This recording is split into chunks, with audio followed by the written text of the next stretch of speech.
നമസ്കാരം, ഞാൻ doctor Ajeesh T, consultant endocrinologist and diabetologist, S medical centre, Kottayam. എന്താണ് എൻഡോക്രൈനോളജി? ശരീരത്തിലെ ഹോർമോണുകളും ഹോർമോൺ ഉൽപ്പാദിപ്പിക്കുന്ന ഗ്രന്ഥികളും അവയോടനുബന്ധിച്ചുള്ള രോഗങ്ങളും കേന്ദ്രീകരിച്ചുള്ള മെഡിക്കൽ സൂപ്പർ സ്പെഷ്യാലിറ്റിയാണ് എൻഡോക്രൈനോളജി. എൻഡോക്രൈനോളജിയിൽ സാധാരണമായി കണ്ടുവരുന്ന രോഗങ്ങൾ ഏതൊക്കെ? സാധാരണമായി ആൾക്കാർ വിചാരിക്കുന്നത് തൈറോയ്ഡ് സംബന്ധ രോഗങ്ങൾ മാത്രമാണ് എൻഡോക്രൈനോളജി ഉള്ളതാണ്. എന്നാൽ ഏറ്റവും പ്രധാനമായി കണ്ടുവരുന്ന എൻഡോക്രൈൻ രോഗം ഇൻസുലിൻ്റെ അളവ് കുറയുന്നത് കൊണ്ടോ ഇൻസുലിൻ്റെ പ്രവർത്തനക്ഷമത കുറയുന്നത് കൊണ്ടോ വരുന്ന അവസ്ഥ, അതായത് ഡയബറ്റീസ് മെൽറ്റസ് അഥവാ പ്രമേഹം, അതിൽ തന്നെ കുട്ടികളിലെ പ്രമേഹം, ഗർഭാവസ്ഥയിൽ കണ്ടുവരുന്ന പ്രമേഹം, മോണോജനിക് ഡയബറ്റീസ് അഥവാ ജനിതകപരമായി കണ്ടുവരുന്ന പ്രമേഹം എല്ലാം എൻഡോക്രൈനോളജിയുടെ കീഴിൽ തന്നെ വരുന്നതാണ്.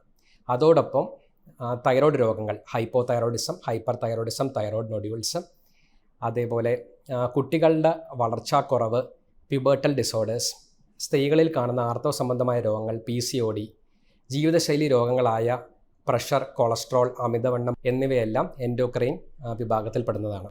ഈ രോഗങ്ങൾ എന്തെങ്കിലും ഉണ്ടെങ്കിൽ ഇവയുടെ രോഗനിർണയത്തിനും അവയുടെ ചികിത്സയ്ക്കുമായി എൻഡോക്രൈനോളജിസ്റ്റിനെ സമീപിക്കുന്നത് വളരെ അനിവാര്യമാണ്. എൻ്റെ OP സമയം തിങ്കൾ, ചൊവ്വ, ബുധൻ ദിവസങ്ങളിലാണ്. 9 മുതൽ 3 വരെയാണ്.